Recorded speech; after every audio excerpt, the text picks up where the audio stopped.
Did you feel that earthquake earlier? I was so scared. I know, right? The force was crazy. I thought my bed was gonna collapse. Yeah, I was so nervous too. I thought our house was gonna fall apart. Do you know how earthquakes happen? I'm not really sure. We just started learning about that in science, didn't we? Oh yeah, our topic is about plate boundaries in earthquakes. I'm so glad we got to experience it firsthand. Oh yeah, I remember. And guess what? The reporter for today in science are Kim, Chris, and Vince. Really? I'm so excited to learn more about earthquakes. Let's see what they have to say. Definitely.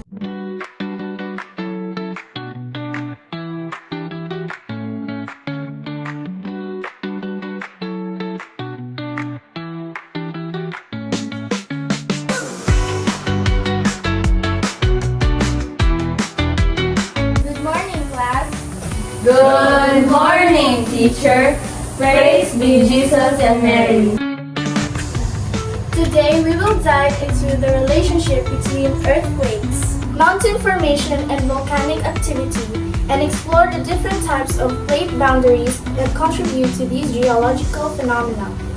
By the end of this lesson, you'll see how the movement of these tectonic plates shapes our Earth. All reporters for this topic, please proceed to the front.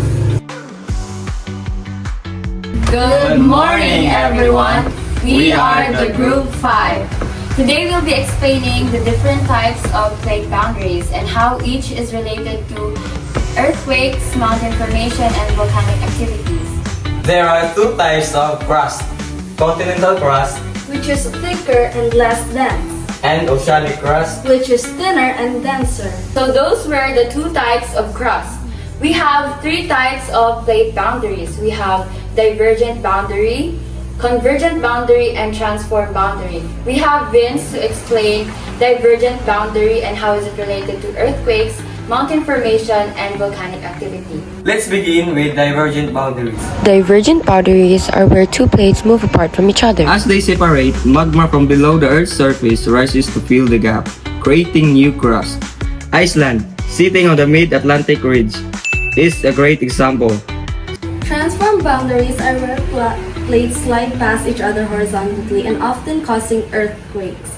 They don't create or destroy crust and less likely to produce mountains and volcanoes. However, they pose a significant earthquake risk at San Andreas Fault in California. And today I'll be demonstrating in our model how transform boundaries work. The best known example in San Andreas Fault in California, where sudden plate movements have caused devastating earthquakes. These boundaries don't usually produce volcanoes or mountains, but they are some of the most dangerous in terms of earthquake risk. Now let's take a look at convergent boundaries. These boundaries are very powerful because this is where plates collide. Now let me demonstrate it to you using our model.